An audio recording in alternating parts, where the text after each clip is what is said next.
या अल्लाहु या रहमान या रहीम या करीम। बुर्का अब हकीकी मानों में हमारी खवातीन ये सोच करके नहीं लगा रही है कि ये हमारा इस्लामी फरीजा है और हमारा हुक्म अल्लाह ताला का हुक्म है, बल्कि अब फैशन के तौर पर बुर्का लगाया जा रहा है। और इसका असर कहाँ देखने को मिलता है? आप देखें, किसी शादी में जाना हुआ तो वहां पर सारा बुर्का क्या हो जाएगा?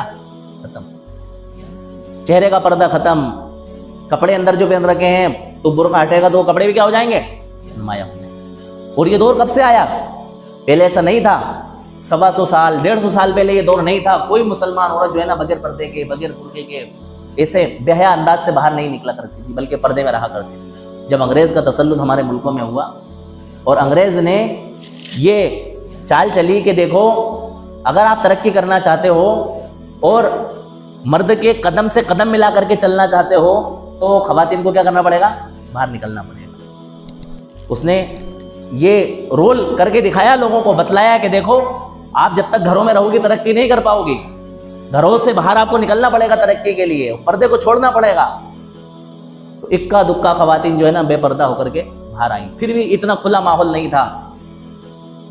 अकबर इलाहाबादी ने जब देखा तो वो शेर कहा ना, बेपर्दा नजर आई कल जो चंद बीवियां, अकबर गैरत कौमी से जमीन में गड़ गया। पूछा जो उनसे पर्दा तुम्हारा वो क्या हुआ? कहने लगी अक्ल पर मर्दों की पड़ गया। ये शेर अकबर इलाहाबादी ने उसी वक्त कहा जब उन्होंने देखा कि यार हमारी खवातीन बेपर्दा कैसे हो गई। ऐसा तो देखने को मिला ही नहीं। अब तक हमारी खवातीन क्या हुआ करती थी? पर्दे में हुआ करती थी। ये चंद बीवियां, ये चंद खवातीन बेपर्दा होकर के कैसे नजर आई? तो अकबर इलाहाबादी ने फिर ये कहा, ये शेर कहा जो मैंने आपको पढ़ के सुनाया। तो ये यूरोप ने, मगरिब ने, अंग्रेजों ने ये बावर कराने की कोशिश की है कि देखो, औरत जो है अगर इस तरह से पाबंद बन करके रहेगी पर्दे की, जिस तरह से उसको पर्दे का पाबंद बनाया गया है, तो ये औरत तरक्की नहीं कर पाएगी। ये औरत मर्दों के जो है ना साथ कदम से कदम मिला करके नहीं चल पाएगी। इस तरह से धोखा दे करके इस औरत को जो है ना फरेब में डाला गया, इसके साथ फ्रॉड किया गया। मैं बहुत सारी बातें गुज़िश्ता हफ्ते में बता चुका हूँ। कुछ नए अहबाब मुझे नजर आ रहे हैं तो मैं डबल से उसको रिपीट कर रहा हूँ।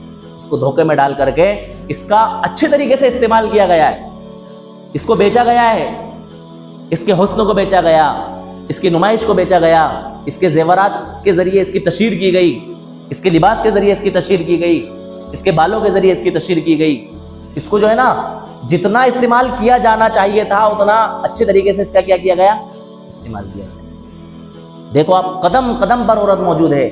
रेलों में जाओ औरतें मौजूद, बसों में जाओ औरतें मौजूद, होटलों में जाओ, फ्लाइट में जाओ, रेस्टोरेंट में जाओ, होटल में जाओ, सड़िया और घटिया काम औरतों के जिम्मे लगा दिए। जो औरतें इज्जत के साथ अपने घरों के काम अंजाम दे रही थी, वो उनको बोझ महसूस हो रहा था, वो उनको बुरा लग रहा था। बाहर के काम अंजाम देने में वो अपने आप की क्या करने लगी? इज्जत महसूस करने लगी। फिर लोगों के हवीस का और गलत निगाहों का जरिया बनने लगी। तो इस्लाम ने पाबंदी लगाई कि औरतें जो है ना वो घरों के अंदर रहेंगी। कहाँ रहेंगी साहब?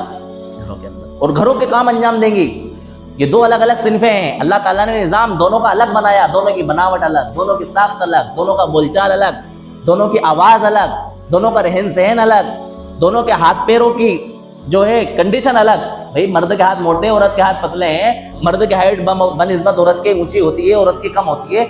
बहुत सारे फर्क मर्द और औरत के दरमियान में अल्लाह ताला ने रखे हैं। इसके जरिए इशारा है कि दोनों के काम भी क्या है? अलग अलग। मर्द के बाहर के काम है और औरत के क्या है? अंदर के काम है। और बाहर जाने की जरूरत पड़ी तो उसका तरीका बतलाया कि आपको किस तरह से जाना है। गैर महरम से बात करना है तो किस तरह से करना है, चल करके जाना है तो आपका अंदाज क्या है।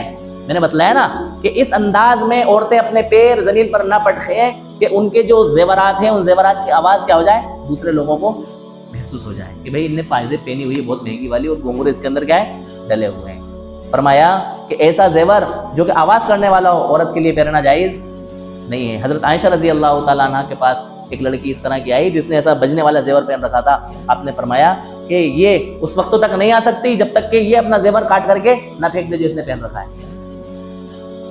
और फरमाया कि औरतें खुशबू लगा करके घर से बाहर नहीं निकलेंगी। इसकी खुशबू दूसरे लोगों की नजरों को इसकी तरफ मबजूल करेगी। भाई कौन है, क्या है, इसके तज़किरे होंगे। और फरमाया कि जब कोई औरत खुशबू लगा करके घर से बाहर निकलती है तो शैतान उसके साथ लग जाता है। और फरमाया अगर इस औरत को किसी गैर महरम से किसी वजह से कोई बात करने की जरूरत पड़ी तो ये अपनी आवाज में लचक पैदा नहीं करेगी। फितरी तौर पर जो इसका एक नजाकत का और एक इसके बात करने का जो एक अंदाज होता है, इसकी बात करने में जो एक कशिश होती है, जो लज्जत होती है, वो लज्जत वाला तरीका इख्तियार ना करते हुए ऐसे अंदाज में बात करेगी कि सामने वाले को इसके अंदर किसी तरह की कोई दिलचस्पी नहीं हो।